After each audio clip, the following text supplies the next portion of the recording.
Hi everyone, my name is Russell and I'm a proud new owner of a Honda Talon 1000R. Today we'll be changing the oil. So if you purchase one of these, you'll realize that after 100 miles, it's due for an oil change. The maintenance light's going to come on. So today in this video, I'll show you how to change the oil, how to reset the maintenance light, and how to change both filters. So this is a little unique. There's a DCT filter, there's an engine oil filter, there's a 12 millimeter drain plug on the bottom and a 17 millimeter drain plug on the bottom. So we'll go through this.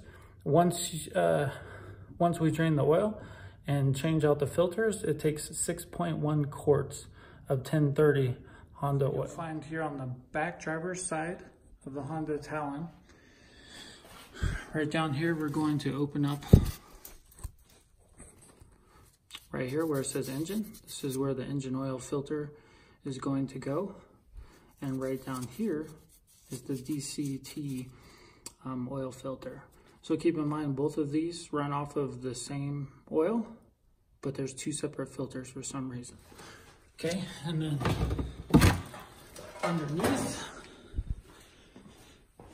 there are two separate drain plugs, which is also kind of unusual.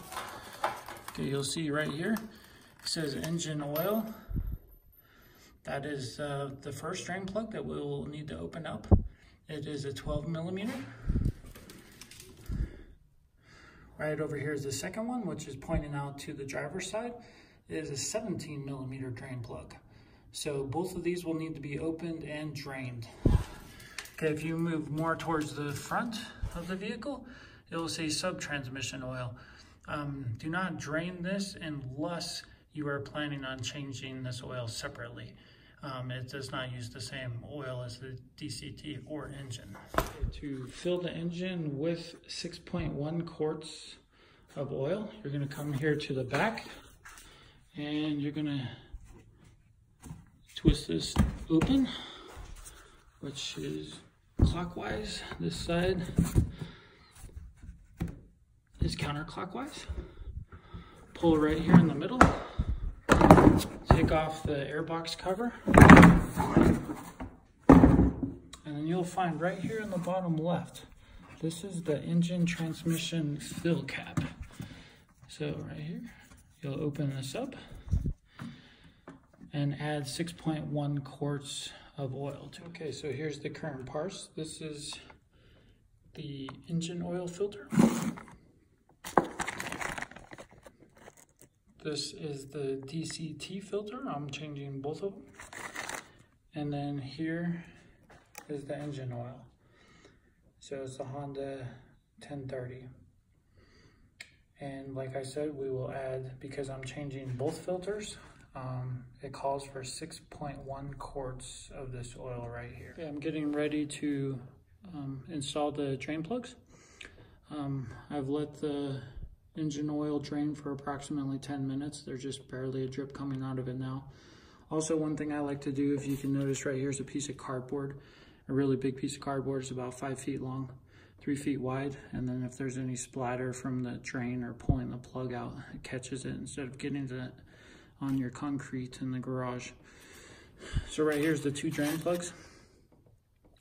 The 17 millimeter drain is pointing to the side. So I use this end wrench that seems to work best to break it loose. I also put a new washer on it.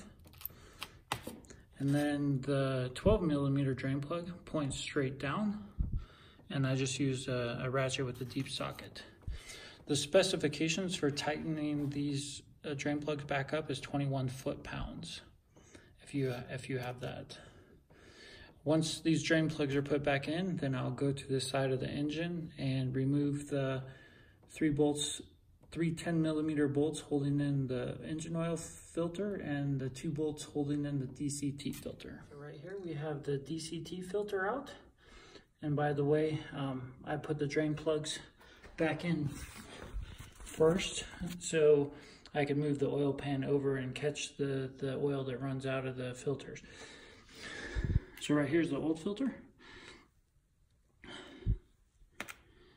Here's the new one. So you'll take some oil and lube up the inside of that DCT filter, and it'll say right here on the outside of it that that is the outside. So then you're going to slide this filter in.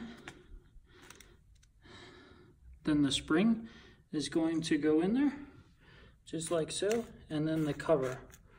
So we'll go ahead and put that in. I already pre-lubed up that DCT filter, so it goes in just like that with the spring.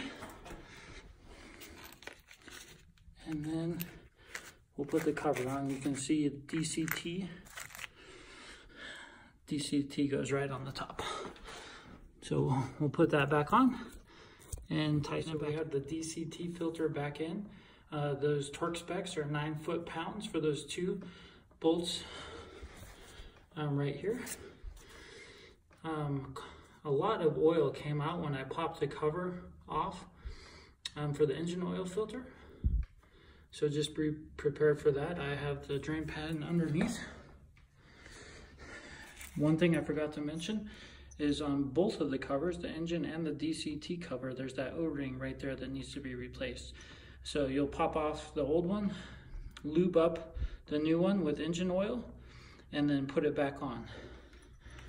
And this will be the same order. So here's the new filter, engine oil filter. So I already have that, the rubber all lubed up with engine oil. It'll say right here, outside. So we'll slide the filter in. Then we'll put the spring in, and then we'll put the cover back on where it says engine at the top. And then we'll torque down those 3 bolts to 9 foot. Got them back on. I recommend doing the DCT filter first. And then that's all sealed up and done before oil spills out from the engine oil cover. I was surprised how much oil came out of that filter housing there. So got both O-rings replaced on the covers. All 5 of those bolts torqued down to 9 foot-pounds. The drain plugs are in, so now we're going to add 6.1 quarts. Here in the back, I just put a little funnel, clean funnel in there for the engine oil. And we're going to add 6.1 quarts. We're going to fill that up. And then Honda is saying, so let's see down here. Down here is the dipstick. As you can see, so right here's the dipstick, just up to the left of the oil and DCT filter. So Honda is saying to run the engine 3 minutes after you fill it. Turn it off, let the engine sit for approximately 5 minutes. And then you will twist this out, the dipstick out. Wipe it off. You'll see it's fairly long. Wipe it off and then stick it back in. Just a certain spot for it. Just to where it sits flush, do not twist it. And then pull it out again. Check the oil to make sure that it's correct. Put it back in. Like I said, you do not twist it in for the full level. So you just set it right there until it stops. Then I would wipe it off and just check it again the second time to make sure it's good to go. Once you're at the full mark, twist it down and you should be good to reset the service indicator. So you'll see, you turn it on and you have the wrench right there showing the service needs to be done. Okay, so that'll come on 100 miles after you purchase it. And then approximately 1,200 miles after that. So what we're gonna do, turn the key off.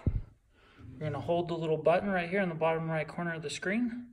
We're gonna hold that down. Turn the key on and just keep holding it. So you'll see right now, the little wrench is gone next to the 4-wheel drive and to the right of the 0 miles per hour. So that's gone. So you can let it go. And that should complete your oil change. So hopefully this helps you. I just purchased this, one of the first ones delivered to the state of Colorado. and nobody knew how to change the oil, what to do, how much it takes, or anything like that. I would just like to say something positive about Apex Sports in Colorado Springs, Colorado. I reserved this 1000R maybe 6 or 8 weeks ago, and I called around to nearly every Honda dealership in 7 different states, and Apex Sports was the cheapest. So just to recap on what we did today, we took out the 17 millimeter drain plug, the 12 millimeter drain plug, let that run for about 10 minutes till all the oil was out. And I changed the oil while it was at running temperature. So basically shut the engine off, drain the oil. After 10 minutes, put the 17 millimeter and the 12 millimeter drain plug back in. And then I took out the DCT filter first, replaced the O-ring on the cover, put the new DCT filter in, tightened the 2 bolts down. Once that was complete, then I did the engine oil filter. Again, changed the O-ring on the cover, put the new filter in, and then filled in 6.1 quarts, started it up, let it sit for about 5 minutes, and we were sitting at full. So if you find this helpful, maybe you can like or even subscribe. I have ordered over $3,000 in accessories that are on back order for a month. So when those get in, I will do a video on how to install the windshield. I ordered a glass windshield, windshield wiper kit, lower door panels, top piece for the doors, I forgot the name of them, and then the rear panel. So basically the entire cab will be enclosed. So as soon as those parts are available, I will make a video to show you how to install them. Again, thank you for watching.